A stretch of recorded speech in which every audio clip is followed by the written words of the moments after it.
Hello, everybody. Welcome to Movie Review 30, Barbenheimer edition.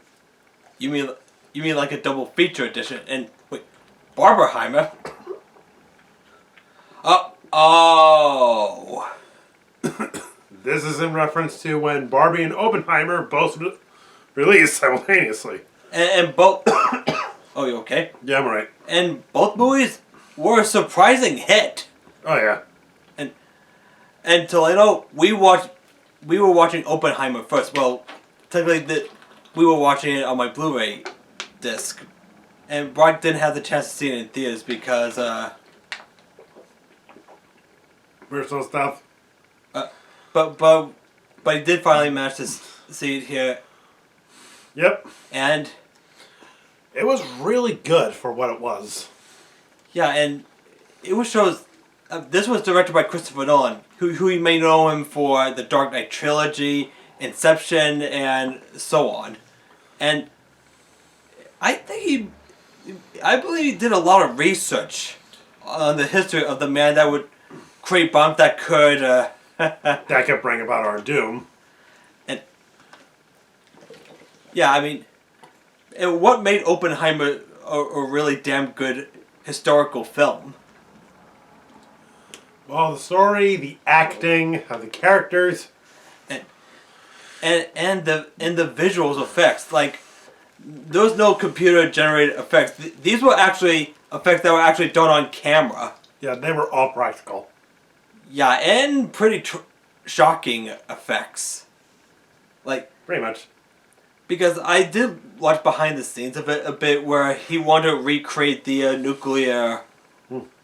Yeah. Yeah. Go on.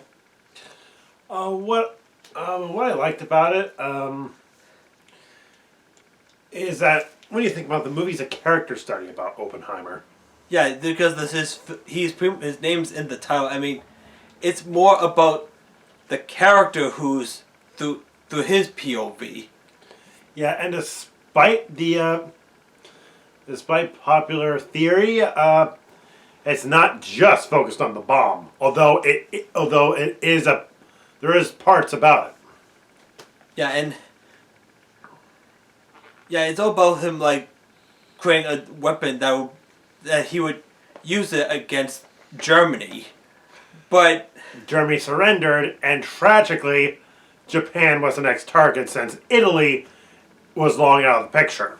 and when Oppenheimer heard this, he was like, no, wait, no, I didn't want this, and on the radio they used the bombs on Hiroshima and Nagasaki, and this kind of adds to the tragedy of it. Something with good intentions can lead down a dark path. yeah, just with characters that we created like Crocodile, but Well, that's kind of different. Whereas Oppenheimer's intention was clearly to fight Nazism. However, because America isn't the perfect angel, none of the Allies were. Let's face it. Although the Axis was the bigger evil. The next target. Sadly, Germany surrendered before the bomb could be dropped on them. So sadly, Japan had to be next. Well, to them, that is. yeah, and one thing I like that we don't see it because it's mentioned, which I think that's And also, it's focused on the scientist. exactly, and yeah, let's go over like Oppenheimer himself in this. Like, Oppenheimer is pretty complex. He's well-meaning, well-intended. However, because of the bureaucracy and the militaristic nature of the United States government, it basically results in disaster.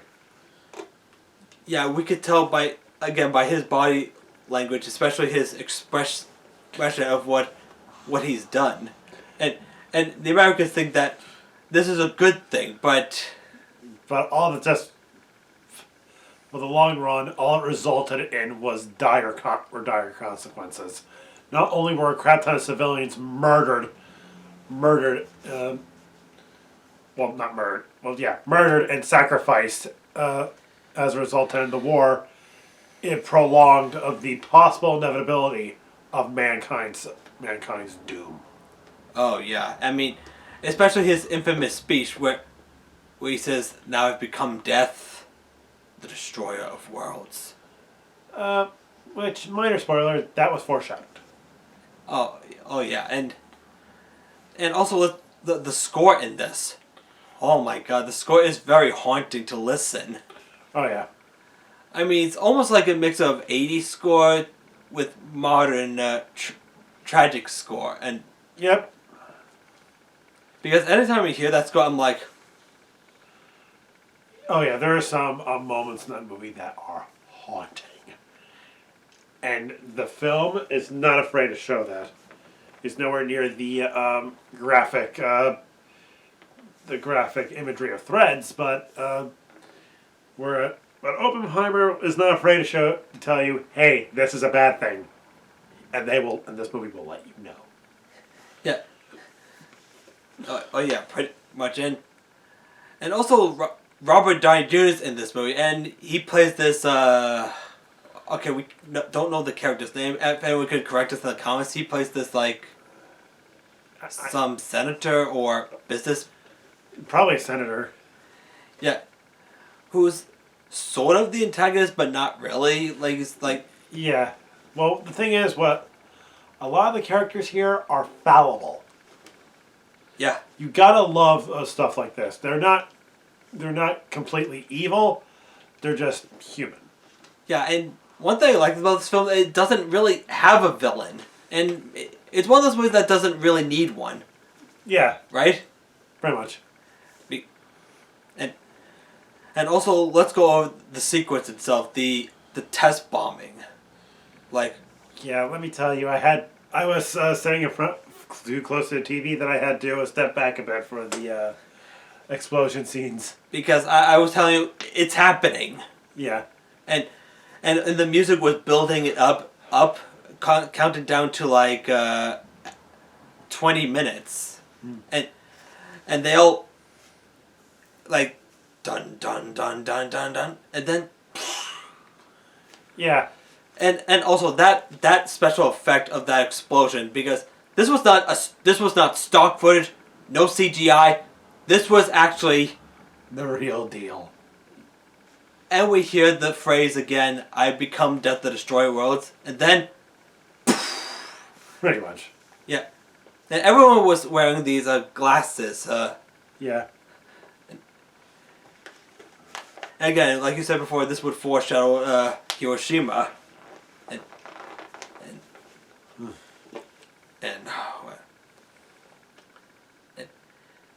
and also everyone in it was saying is that it's somewhat of an unofficial prequel to Godzilla -1. Yeah. And what's your thought about that whole? And although sometimes it does well together from time to time. Like there's some fan edits where there's the ending to Oppenheimer mixed in with footage from Godzilla -1. I mean, There's one from I think their name is Shadow Shana. It was really good. Yeah. Excuse me. it gives them tight, and Thank you. yeah, that video edit was actually well handled. I mean, yeah, even though we can agree that the two films have no connections with each other, I mean, they're pretty much standalone in their own right. Pretty much. I mean, you don't have to watch one to the other. You can just watch them on their own in different days, weeks, Whatever. whatever. So yeah, and yeah, I actually did like the last ending shot where he's talking with Albert Einstein. Yeah. and there's some, and it's, well, I can't spoil it. Well, it's been out for a while, so I mean, okay, spoilers. So turn off right. Yeah. turn away for now, and then come back to us. Okay, let's talk about that ending sequence. The close-up shot of Oppenheimer and cut into different sequence. To the end of the world. Yeah, and closes his eyes and then fades to black. Yeah. That was a haunting way to end a movie where you could feel that he's regretful what he's created. Yep. Basically creating the end of the world. So yeah, we're almost out of time, but before we wrap up, we talk about what things that we loved about it, but we would admit it's kind of not perfect. So let's go some of the. Yeah. I'm gonna have to point out one thing. As much as I do love this movie, I can understand that it's like maybe about after the war, but sometimes it does kind of drag. Yeah, sometimes maybe they could cut it out to like maybe 2 hours and 30 minutes. Yeah. I mean, you do feel like some parts were a little filler. Yeah. Like, I mean, there was other things we would get into, but you would probably have to see the movie for yourself to understand what we're talking about. Yeah. I mean, what other things that bothered you? The sex scene. Yeah. It's not needed. I mean, again, it's supposed to be R, but you don't really need to show. You don't really need to show it sometimes. Yeah, I mean, we're here to see the man who creates the bomb, not a porno about the man who created the bomb. Yeah. Okay. Anyway, we're getting sidetracked. Yeah. Sorry. All right. So yeah, I mean, if you're a fan of historical stories about World War II and Oppenheimer, then this film's for you. Yeah, it would be on our list of films of this year. We would probably have it somewhere in probably a little bit higher, but we still love Godzilla Minus One a little more. Yeah. And why is that? Good question. I can't say it's because it's Godzilla, because one, that's biased. And understandable. And I mean, I think it's because there's more characters rather than just Oppenheimer. Nothing against the characters in Oppenheimer, mind you, but Minus One's a bit more memorable. Yeah, I mean, because, again, Oppenheimer is about Oppenheimer, while the other characters were more supporting. Yep. So yeah. I think that's all I gotta say. So enjoy this little 2-minute intermission, and we'll be right back with Barbie. And we're wearing different clothes, so yeah, and hopefully it'll be a bit more cheerful. Yeah. So, bye, and bye. I become death, the destroyer of worlds.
And now we're back after a week. And we're in different clothes. And I may have gained a bit more weight. I need to work on that. And I'm wearing a shirt that looks like that came out of the 80s. Hi, Alan. Oh, come on. Yeah, as you can tell, we just finished watching Barbie. So that's pretty much the end of our double feature. And now... the Barbenheimer double feature. Let us tell you this story. Yeah, go. Take it away. It was the year 2022. I was on a live stream. For my 27th birthday. Jack told me that they were making a Barbie movie. At first glance, since we were both raised in a patriarchal-ish society, we thought, oh my god, this film's gonna suck. And because I wasn't happy about this, I sent Jack to the corner. I made an example by saying, this is what happens when people do stupid stuff. They get sent in the corner. With Jack protesting his innocence, they didn't make the movie. To be fair, he didn't make the movie. Then it came a year later, and around the time it was opening around with the movie we saw previously, Oppenheimer.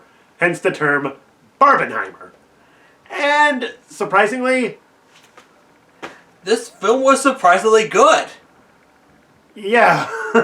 I'm like, how do you do this like you thought it was going to be a dumb idea, but... Well, this movie showed us it was clever writing, clever acting, great story, and great commentary. Yes, like, it had a very deep message at the end, and also the acting's good, too, like... Oh, yeah. And it was some... And since it's a fantasy comedy movie, the actors really have fun with their roles. Yeah, I mean, this movie is pretty much the Lego Movie meets Enchanted. Ironically enough, Will Ferrell's in this movie as a businessman. Yeah. Yeah, ironic. Since, it's not a lot, but it's weird that it happened twice. I mean, first he was the villain in the Lego Movie, but now he's plays just a normal businessman in... The CEO of Marvel. No, Mattel. Marvel. Well, funny, because they both start with an M and end with an L. Yeah. EL. Anyway, so like we said, we enjoyed the movie a lot. So we just watched two films that are completely different from each other. And completely different in tone. One was a dark biography. The other is a lighthearted fantasy comedy. And despite it being made from a toy,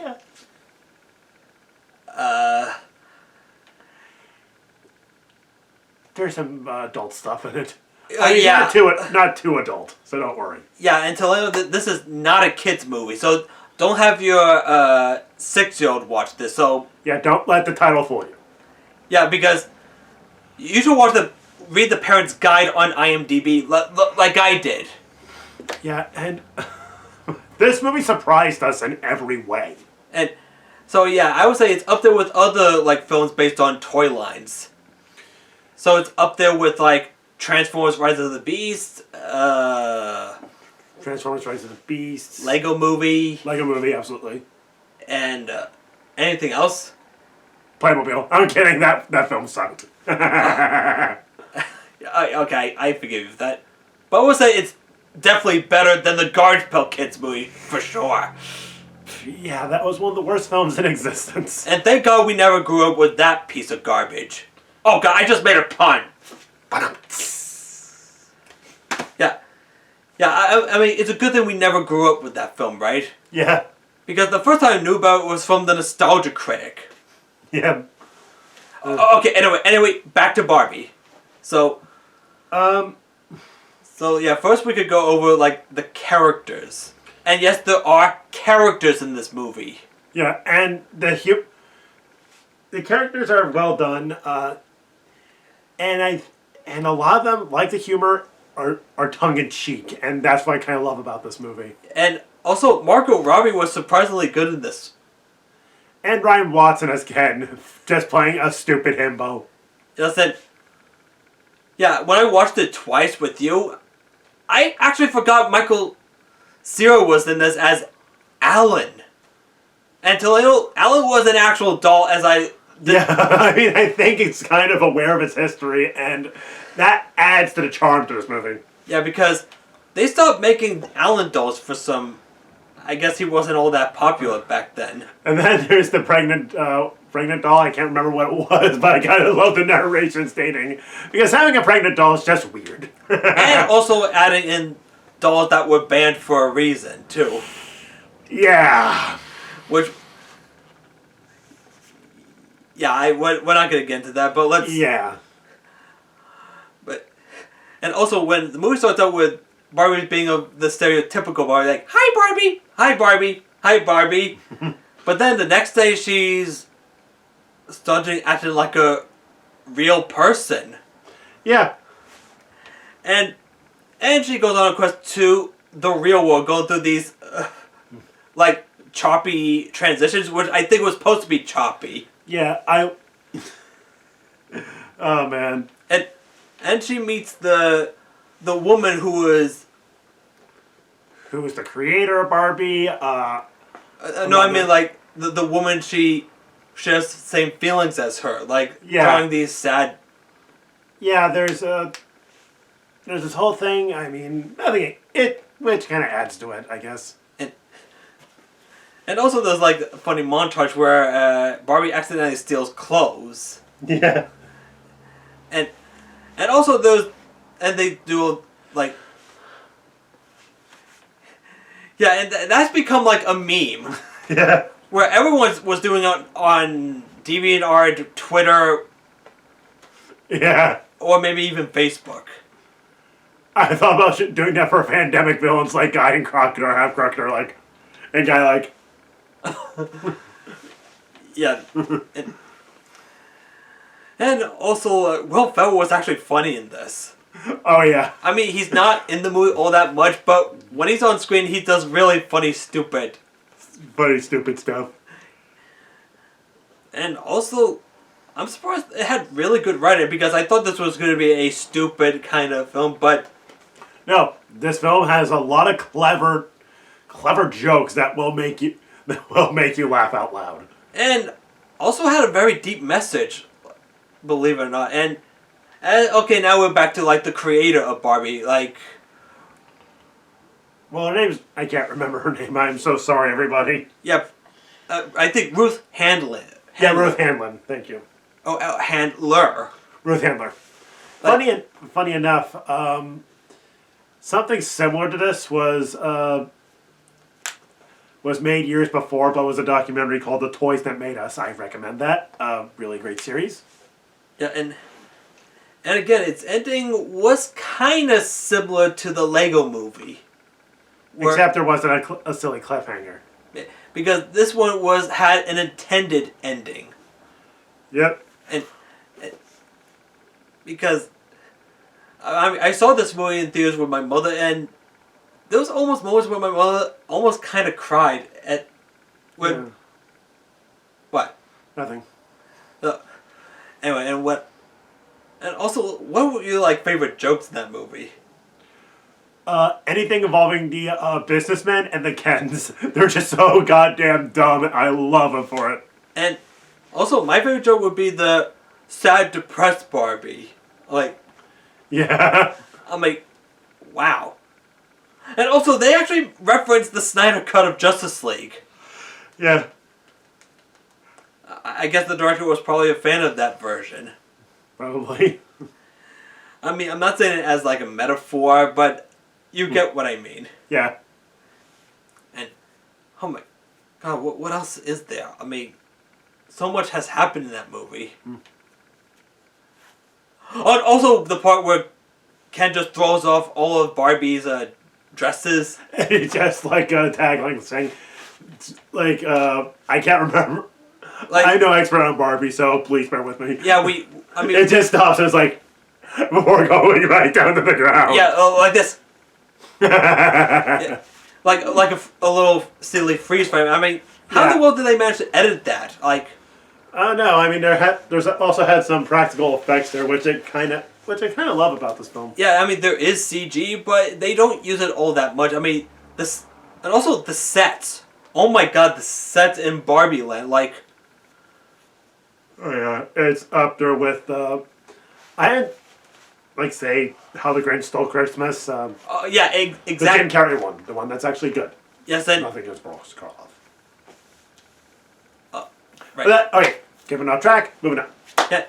And also a much better set than the Cat in the Hat movie with Mike Myers. Okay, we gotta stop talking about bad movies. Yeah. Good movie. Yeah, and anything else about the film that's... Some of the songs are good, especially the most memorable one, I'm Just Ken. Oh yeah, because when you were watching it, you were memorizing the lyrics. Yeah. And the music is good. And it even breaks the fourth wall, which adds to the film. Oh yeah, like the narrator breaks the fourth wall about Barbie being played by Margot Robbie. And the singer at the beginning. That is really charming. Yeah, when Barbie was about to like have a very fantasy fall, but then oh my goodness, are you okay? Yeah. Yeah, the singer was asking if Barbie was okay. That. Yeah, there's so many fourth wall breaking. Like, yeah. Like I said before, humor, tongue in cheek. yeah, I mean, has the reviewerverse break the fourth wall at times? Yeah. Even Brendan Tenold did that before. You know, I could probably do a break fourth wall for my next Official Palooza episode where my computer tells me I can't play the Jonathan Young cover because, Copyright. yeah, Jack told me about that, but I mean, it's good, but it's going to be only the first and last time you're hearing it in my first review. But Brock's going to find like a different cover of... Yeah. Yeah, we apologize for that. Yeah, again, Jack and everyone, we didn't know. We didn't know it was copyright. I thought it was... Yeah. Anyway, on to the movie. Yeah. So aside from that, what are we missing? Oh yeah, like the... I don't... Well, I also had, there were some emotional moments, there were some funny moments. All in all, this is one of the best films of last year. Yeah, And if you haven't seen it yet, it is well worth your time. I mean, if you grew up with Barbie, then And you can give it this watch. And what? I think I'm going to give it a never before grade. Wait, what is that? You mean like an A+? No. An A++. What? Yeah, this film, in of itself, is a near perfect example of filmmaking. A perfect balance of a toy commercial and cinema, all put together in a perfect package. Well, that's an interesting way to Yeah, end. a film that surprised me in every way. If you could do that, you have done a magnificent job. To all the people involved in that film, you should be proud. Yeah, like, especially the director herself. Yeah, so I can't recommend this film enough. So this film had better respect to Barbie than how Michael Bay did with Transformers. Yeah, but that will be for you and you. Yeah, for another time. And looks like we're almost out of time, so... We'll just skip the intermission. But Dean, do you have anything to say? Well, stay tuned when we do a list of films of 2023 or 2023. So... And it's going to be a top 20. Oh yeah, this is going to be a big one. Yeah, and it's going to be a sort of bit long, and... Yeah, maybe add extra 10 minutes. So, stay tuned for that, and... Take it away. This is Brock McGinnis. And Dean. Of Light Post Films, signing off, and have a good rest of your day. Take care, everyone. Goodbye.